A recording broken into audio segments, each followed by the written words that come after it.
Hello guys, പുതിയൊരു വീഡിയോയിലേക്ക് എല്ലാവർക്കും സ്വാഗതം. കഴിഞ്ഞ ദിവസം നമ്മൾ മലയാറ്റൂർ ചിത്രപ്രിയ കൊലപാതകവുമായിട്ട് ബന്ധപ്പെട്ട് ഒരു വീഡിയോ ചെയ്തിട്ടുണ്ടായിരുന്നു. ഈ ഒരു കൊലപാതകവുമായിട്ട് ബന്ധപ്പെട്ട് പുറത്തോട്ട് വന്നുകൊണ്ടിരിക്കുന്ന ന്യൂസുകൾ കംപ്ലീറ്റ്ലി ഫേക്ക് ആണ്. ഞാൻ തന്നെ ഇന്നലെ ആ ഒരു വീഡിയോ ചെയ്തത് ഏതാണ്ട് 30ഓളം വീഡിയോസ് റെഫർ ചെയ്തിട്ടാണ് ഞാൻ ചെയ്തത്. എല്ലാ ചാനലും ഏഷ്യാനെറ്റിന്റെ ആണെങ്കിലും മാതൃഭൂമി, മനോരമ, 24 എല്ലാ ചാനലുകളും ഇട്ട വീഡിയോസ് ഞാൻ എടുത്തു വെച്ച് കണ്ടിട്ടുണ്ട്. ഈ ന്യൂസിനകത്ത് അവൈലബിൾ ആയിട്ടുള്ള മെറ്റീരിയൽസ് വെച്ചിട്ടാണ് ഞാൻ ആ ഒരു വീഡിയോ ചെയ്തത്. അതിനുശേഷം ഇവരുടെ ബന്ധുക്കളും സുഹൃത്തുക്കളും ഒക്കെ മുന്നോട്ട് വരികയാണ്. ഇപ്പോൾ ഈ ന്യൂസിൽ പറഞ്ഞുകൊണ്ടിരിക്കുന്ന പല കാര്യങ്ങളും തെറ്റാണ്. വരാനുണ്ടായ റീസൺ എന്താണെന്ന് വെച്ച് കഴിഞ്ഞാൽ ഈ പെൺകുട്ടിക്കെതിരെ, ഈ മരിച്ച പെൺകുട്ടിക്ക് എതിരെ വരെ ഭയങ്കരമായിട്ടുള്ള മോശം കമന്റ്സ്, അവർക്ക് അങ്ങനെ തന്നെ വേണം എന്നുള്ള തരത്തിലൊക്കെയുള്ള തംബ്നെയിൽസ് ഒക്കെ ക്രിയേറ്റ് ചെയ്ത് അവൾ ചാവേണ്ടവളാണ് എന്നുള്ള തരത്തിൽ കമന്റ്സും വീഡിയോസും, അതുപോലെ തന്നെ ഈ പെൺകുട്ടിയുടെ പേരൻസിനെ കുറ്റം പറഞ്ഞുകൊണ്ട് വീഡിയോസ്, കമന്റ്സ്, കുറിപ്പുകൾ, ഇതെല്ലാം കണ്ടിട്ടാണ് ഈ കുട്ടീന്റെ ബന്ധുക്കളും ഫ്രണ്ട്സും ഒക്കെ ഓരോ വീഡിയോ ആയിട്ട് മുന്നോട്ട് വന്നത്. ഞാൻ കുറെ ആൾക്കാരെ കോൺടാക്ട് ചെയ്യാൻ ശ്രമിച്ചു. ഈ കുട്ടിയുടെ സർക്കിളിൽ നിൽക്കുന്നത് നാട്ടിലെ ഫ്രണ്ട്സ്,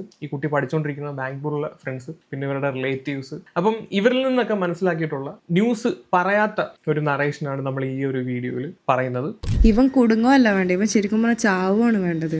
ഇവന് വേണ്ടിട്ട് എന്തൊക്കെ ചെയ്തിട്ടുണ്ട്. ആ ഒരു റിലേഷൻഷിപ്പിൽ ഉണ്ടായിരുന്ന ടൈമിലാണെങ്കിൽ കൂടെ അത്രയ്ക്കും ട്രസ്റ്റ് ചെയ്തിട്ടും എന്തുകൊണ്ട് അത്രയ്ക്കും സിൻസിയർ ആയിട്ട് നിന്നേ.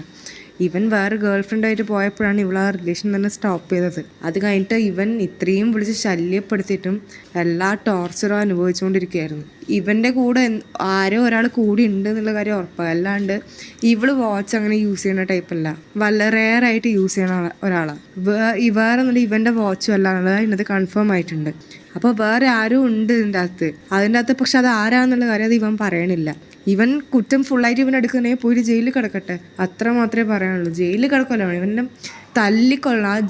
പുറത്ത് സ്റ്റേഷന്റെ പുറത്തേക്ക് വന്ന് ഇവനെ കൊല്ലാനുള്ള ഒരു ആരെങ്കിലും ഒന്ന് ചെയ്താൽ മതി എന്നാണ്. ഇത് ഈ കുട്ടിയുടെ സീനിയർ ആയിട്ടുള്ള ബാംഗ്ലൂരിൽ കൂടെ പഠിക്കുന്ന ഒരു വ്യക്തിയുടെ വോയിസ് ആണ്. ഈ പ്രതി പറഞ്ഞിട്ടുള്ള മൊഴിയും അതുമായിട്ട് ബന്ധപ്പെട്ടുള്ള കാര്യങ്ങൾ മാത്രമാണ് നമ്മൾ ഇതുവരെ പുറത്തോട്ട് കേട്ടത്. ചിത്രപ്രിയയുടെ ഭാഗം പറയാൻ അൺഫോർച്ചുനേറ്റ്ലി ആ കുഞ്ഞില്ല, ജീവനോടില്ല. അവരുടെ ഭാഗത്തു നിന്നുള്ള ഒരു മറുപടി ന്യൂസിന്റെ മുന്നിൽ വന്ന് പറയാനുള്ള മാനസികാവസ്ഥയിലല്ല അവരുടെ പേരൻസ്. കാര്യം അമ്പലത്തിൽ പരിപാടിയിൽ പങ്കെടുക്കാനും ഈ അനിയന്റെ എന്തോ ബർത്ത്ഡേ എങ്ങാണ്ടായിരുന്നു, അതിനകത്തൊക്കെ പങ്കെടുക്കാൻ വേണ്ടി കുഞ്ഞ് നാട്ടിലോട്ട് വന്നതാണ്. അപ്പോഴാണ് ഈ ഒരു സംഭവം നടക്കുന്നത്. ഇനി നമുക്ക് ഓരോ കാര്യത്തിലോട്ട് പോകാം. ഏതൊക്കെ ഫേക്ക് സ്റ്റോറീസ് ആണ് ആദ്യം ഈ ഒരു കേസുമായിട്ട് സ്പ്രെഡ് ആയിട്ടുള്ളത് എന്ന് നമുക്ക് നോക്കാം. ആദ്യം തന്നെ നമ്മൾ ഈ വിഷ്വലിൽ കാണുന്ന CCTV ഫുട്ടേജ്. ഈ ഫുട്ടേജിൽ കാണുന്നത് ചിത്രപ്രിയയോ അലനോ അല്ല, ഇത് വേറെ ആരുടെയോ ആണ്. ഈ ഒരു സാധനമാണ് കഴിഞ്ഞ ദിവസങ്ങളിൽ കംപ്ലീറ്റ് ആയിട്ട് സ്പ്രെഡ് ചെയ്തുകൊണ്ടിരിക്കുന്നത്. നമ്മളും ഇത് വിശ്വസിച്ചു. പോലീസ് പുറത്തുവിട്ടതാണ് എന്നുള്ള തരത്തിലാണ് നമ്മളിത് വിശ്വസിച്ചത്. എല്ലാ ന്യൂസ് ചാനൽസും ഈ ഒരു CCTV ഫുട്ടേജ് ആണ് സ്പ്രെഡ് ചെയ്തുകൊണ്ടിരുന്നത്. ഓരോ വാർത്തകൾ വരുമ്പോൾ ഞാൻ അതിന്റെ ഫാക്ട് ചെക്ക് ചെയ്ത് നോക്കാറുണ്ട്. പല ന്യൂസും എടുത്ത് കാണാറുണ്ട്. പല ന്യൂസിലും ഒരുപോലാണ് ഇവർ പറയുന്നത് എന്ന് നോക്കാറുണ്ട്. പല ആൾക്കാരും അവരുടെ സ്ഥലത്ത് പോയി അന്വേഷിച്ചിട്ട് പറയുന്ന കാര്യങ്ങൾ സെയിം ആണെങ്കിൽ നമുക്ക് ആ ഒരു വാർത്ത വിശ്വസിക്കാം. ആ ഒരു തരത്തിലാണ് ഈ ഒരു വാർത്തയെ നമ്മൾ വിശ്വസിക്കാൻ ഇടയായത്. കാര്യം എല്ലാ സ്റ്റോറീസും, ഇപ്പൊ ചെറിയ ചാനൽ തൊട്ടാണെങ്കിലും വലിയ മെയിൻ സ്ട്രീം മാധ്യമങ്ങളാണെങ്കിൽ പോലും പറയുന്ന സ്റ്റോറി ലൈൻ ഏതാണ്ട് സെയിം ആണ്. അതല്ലെന്ന് ആരും പറയുന്നില്ല. ഇതൊക്കെ വെച്ചിട്ടാണ് ഇന്നലെ നമ്മൾ ആ ഒരു വീഡിയോ തന്നെ ചെയ്തത്. ഒന്നാമത്തെ കാര്യം, ഈ പെൺകുട്ടി ഇട്ടിരിക്കുന്ന ഡ്രസ്സ്, നമ്മൾ ഈ ഒരു പടത്തിൽ കാണുന്ന ഈ ടീഷർട്ടാണ്, ജേഴ്സി പോലുള്ള ഈ ഒരു ഡ്രസ്സാണ്. ഈ CCTVയിൽ കാണുന്ന പെൺകുട്ടി ഈ ഒരു ഡ്രസ്സ് അല്ല ഇട്ടിരിക്കുന്നത്. ഈ കുഞ്ഞിന്റെ ശരീരം കിട്ടുന്ന സമയത്തും ഈ ഒരു ഡ്രസ്സ് ഇട്ടുകൊണ്ടാണ് അത് കിടന്നിരുന്നത്. ഞാനിപ്പോൾ ഈ കാണിച്ച ഫോട്ടോ മരിക്കുന്നതിന് തലേ ദിവസം എടുത്ത ഫോട്ടോ ആണ്. അതുപോലെ തന്നെ ഇതിന്റെ പേരൻസിനെ കുറ്റം പറഞ്ഞ് കുറെ ആളുകൾ മുന്നോട്ട് വരുന്നുണ്ട്. അതിന്റെ one of the main reason, ഈ CCTVയിൽ കാണിച്ച ടൈം രാത്രി 2 മണിക്ക് മകളെ കറങ്ങാൻ വിട്ടു എന്നുള്ള തരത്തിലുള്ള ഒരു ടൈമാണ് വരുന്നത്. സത്യത്തിൽ ഈ കുഞ്ഞിനെ കാണാതാവുന്നത് രാത്രി 7-7:30 ആയ സമയത്താണ്. ഇവന്റെ കൂടെ ഈ ചിത്രപ്രിയ പോകുന്നതിന് ഒരു 10 മിനിറ്റ് മുമ്പ് വരെ ഫ്രണ്ട്സിനെ വിളിച്ചിട്ടുണ്ടായിരുന്നു. മാത്രമല്ല ഇവരുടെ നാട്ടിൽ വലിയൊരു പ്രോഗ്രാമാണ് ഈ അമ്പലത്തിൽ നടക്കുന്ന ദേശവിളക്കോ അയ്യമ്പളക്കോ അങ്ങനെ സംതിങ് എന്തോ ആണ്. അപ്പൊ അതിനകത്ത് പങ്കെടുക്കാൻ വേണ്ടിയിട്ട് താലമൊക്കെ റെഡിയാക്കി വെച്ചിട്ട് പോയ പെണ്ണാണ്.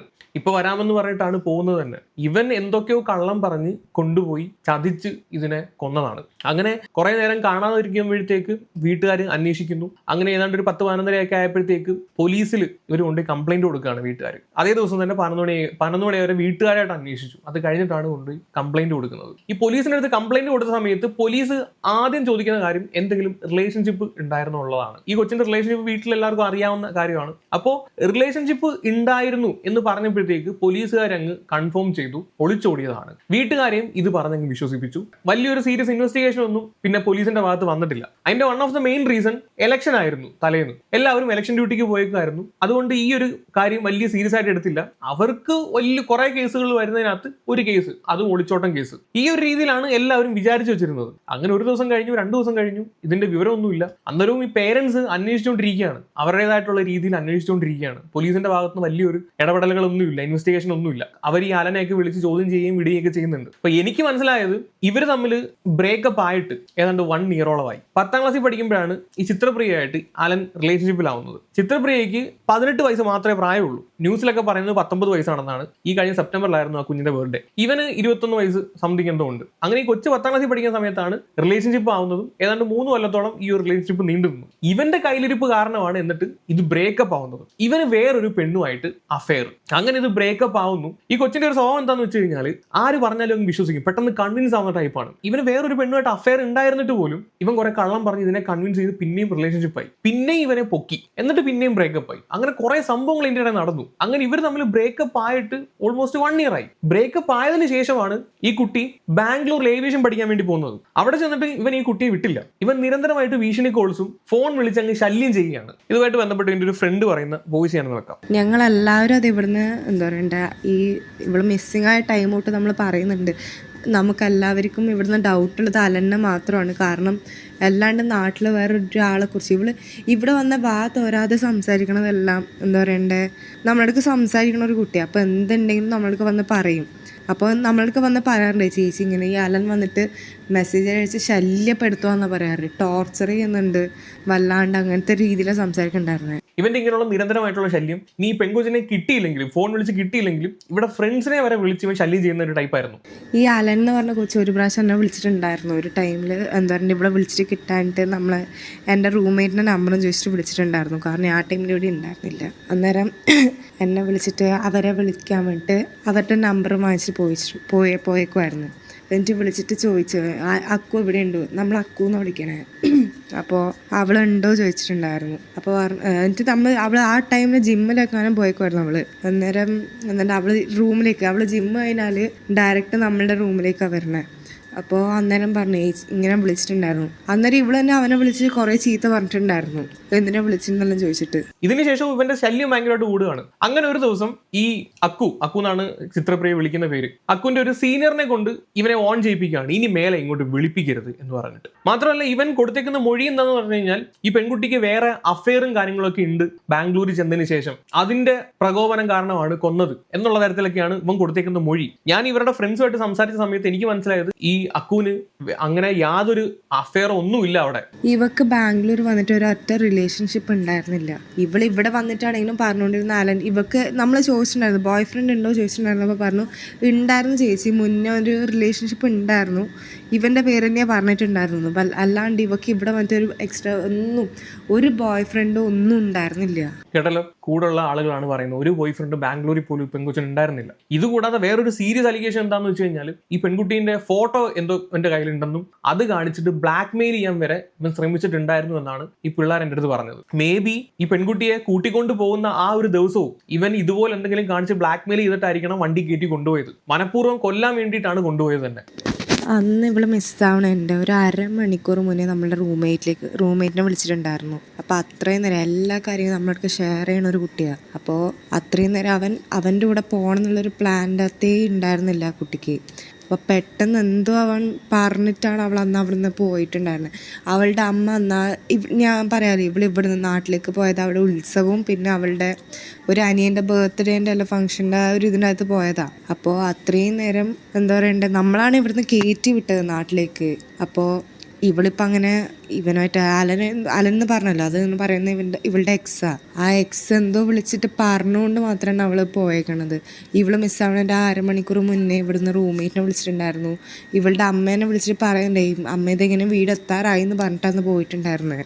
പക്ഷെ ആ കൊല്ലാനുള്ള രീതിയിലേക്കാണെന്ന് ആരും വിചാരിച്ചിട്ടുണ്ടായിരുന്നില്ല. കേട്ടല്ലോ, ഈ ഒരു അമ്പലത്തിലെ പ്രോഗ്രാമിന് പങ്കെടുക്കാവുന്ന കുഞ്ഞാണ്. അവിടുന്നാണ് ഇവൻ വിളിച്ചോണ്ട് പോയത്. കള്ളത്തരം പറഞ്ഞ അല്ലെങ്കിൽ എനിക്ക് തോന്നുന്നു പോലെ ബ്ലാക്ക് മെയിലിംഗ് വല്ലതും ചെയ്തിട്ട് വിളിച്ചോണ്ട് പോയതായിരിക്കണം. മാത്രമല്ല വേറൊരു കാര്യം പറയുന്നത് ഈ അക്കുവിന്റെ ഫോണിൽ എന്തൊക്കെയോ ഫോട്ടോസ് കണ്ടിട്ടുണ്ടായിരുന്നു എന്നുള്ള തരത്തിലാണ്, വേറെ ആണുങ്ങളുടെ കൂടെ ഉള്ള ഫോട്ടോസ് കണ്ടിട്ടുണ്ട് എന്നുള്ള തരത്തിലാണ്. ഞാൻ ഇവരുടെ അടുത്ത് ചോദിച്ചപ്പോൾ എനിക്ക് മനസ്സിലായത് ഈ ചിത്രപ്രിയ അത്യാവശ്യം ഫ്രണ്ട്ലി ടൈപ്പാണ്, ഒരു ബോയ്സ് ടൈപ്പാണ്, എല്ലാവരും ഭയങ്കര ജിൽജിലായിട്ട് നിൽക്കുന്ന ഒരു ടൈപ്പാണ്. അപ്പൊ ഇപ്പോഴത്തെ പിള്ളേർ വലിയൊരു ജെൻഡർ ഗ്യാപ്പ് ഒന്നും നോക്കത്തൊന്നുമില്ല. ആണുങ്ങളുടെ തോളെ കൈയിട്ട് നിൽക്കുക അല്ലെങ്കിൽ ഫോട്ടോ എടുക്കുക.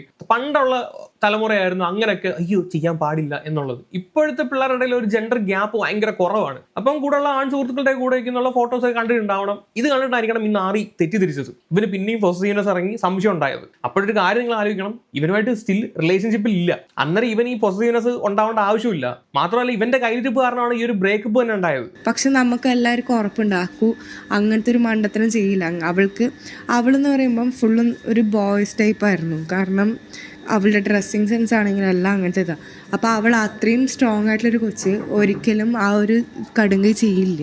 ഞാൻ സംസാരിച്ച എല്ലാവരും ഈ ഒരു കാര്യം തന്നെയാണ് പറയുന്നത്. അവൾ അങ്ങനെ ഇറങ്ങി പോകുന്ന ഒരു പെൺകുട്ടിയല്ല. മാത്രമല്ല ഇവരുടെ റിലേഷൻഷിപ്പ് എല്ലാവർക്കും പബ്ലിക്കായിട്ട് അറിയാവുന്ന കാര്യമാണ്. അങ്ങനെ ഇറങ്ങി പോകേണ്ട ഒരു ആവശ്യം അവർക്ക് അവിടെ ഇല്ല. എല്ലാവരുടെ അടുത്തും ഭയങ്കര ചിരിച്ച് കളിച്ച് ഭയങ്കര രസത്തിൽ നിൽക്കുന്ന ഒരു കൊച്ചാണ്. ഇവൻ ഈ പോലീസിന് കൊടുത്തിട്ടുള്ള മൊഴി കംപ്ലീറ്റ് കള്ളത്തരമാണ്. ഓരോ തെളിവും ഇവന്റെ മുന്നിലോട്ട് പോലീസ് കൊണ്ടുപോയി പ്രസന്റ് ചെയ്യുന്ന സമയത്ത് മാത്രമാണ് ഇവൻ സത്യം പറയുന്നത്. ഈ കുട്ടിയെ കാണാതായിട്ട് പോലീസ് ഇവനെയും കൊണ്ട് ആ വഴി കൂടെ പോയിട്ടുണ്ട്. ഈ കൊച്ചിനെ ഇപ്പൊ കിട്ടിയിരിക്കുന്ന ആ ഒരു പറമ്പുണ്ടല്ലോ, അതിന്റെ ഫ്രണ്ടിൽ കൂടെ ആണുള്ള വഴി കൂടെ പോയിട്ടുണ്ട്. അന്നേരം പോലും ഇവൻ പറഞ്ഞിട്ടില്ല. എല്ലാവരെയും മാനിപ്പുലേറ്റ് ചെയ്ത് കള്ളത്തരം പറഞ്ഞിട്ടാണ് ഇവൻ നിൽക്കുന്നത്. ഓരോ തെളിവ് അങ്ങോട്ട് നിരത്തിയിട്ട് ചോദിക്കുമ്പോൾ മാത്രം ഇവൻ പറയുന്നു. വേറൊരു കാര്യം എന്താണെന്ന് വെച്ച് കഴിഞ്ഞാൽ ഈ പെൺകുട്ടി അത്യാവശ്യം ഒരു സ്ട്രോങ് ഗേൾ ആണ്, അത്ലറ്റ് ആണ്, വോളിബോൾ പ്ലെയർ ആണ്, അത്യാവശ്യം ഹൈറ്റും വെയിറ്റും ഒക്കെ ഉള്ള ഒരു പെൺകുട്ടിയാണ്. ഇവളെ മുന്നിൽ നിന്ന് അറ്റാക്ക് ചെയ്യാൻ പാടാണ്. ഇവളെ മുന്നിൽ നിന്ന് അറ്റാക്ക് ചെയ്യാൻ ആരെങ്കിലും വന്നു കഴിഞ്ഞാൽ ഇവൾ ഡിഫെൻഡ് ചെയ്യും എന്നുള്ള തരത്തിലാണ് ഫ്രണ്ട്സ് ആണെങ്കിലും ഇവരുടെ മാതാപിതാക്കളാണെങ്കിലും പറയുന്നത്. ഞാൻ ചോദിച്ച എല്ലാവരും ഈ ഒരു കാര്യം തന്നെയാണ് പറയുന്നത്. ചതിച്ച് പുറയെന്ന് അറ്റാക്ക് ചെയ്ത് ബാക്കിലാണ് ഈ ഒരു അടി കിട്ടിയിരിക്കുന്നത്. അല്ലെങ്കിൽ ഒന്നിൽ കൂടുതൽ ആളുകൾ